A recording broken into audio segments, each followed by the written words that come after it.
Coming up, you're going to have an introduction to the sculpting tools within Maya and also with Blender. They behave the same way. In the end, you end up with a polygon model that you could import into Maya, Blender, 3D Studio Max, Cinema 4D, whatever application you enjoy using.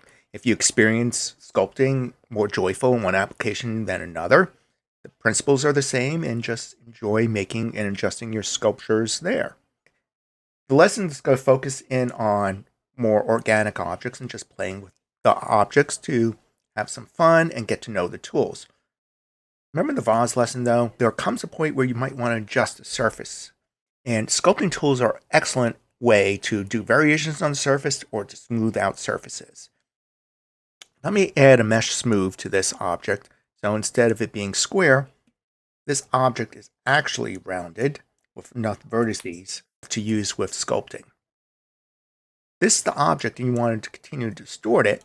You can think of sculpting a lot like the soft selection tool in that soft selection works on these component levels, faces, edges, and vertices, and brushing, sculpting works on the vertex level. Up here in the shelf, you also can access sculpting tools through mesh tools, sculpting, and here's the panel.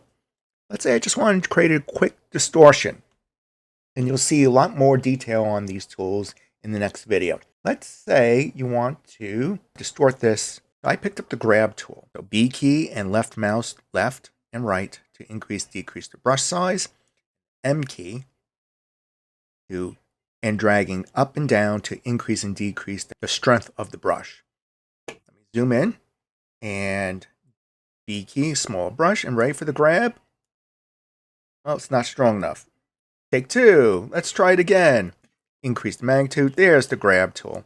Look at the grab tool. We can have some fun just distorting our base object. And you can think of this, as I mentioned, just like soft selection, except we don't have to select the vertices. We're just brushing where we want the change to happen.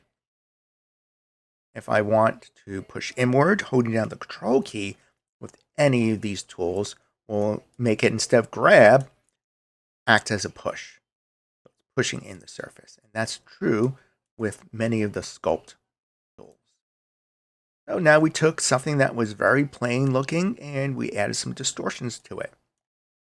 The fun of sculpting is being able to creatively interact with your objects, whether it's creating variations or refining the surface. And understanding the sculpt tool and how you can use it is coming up next.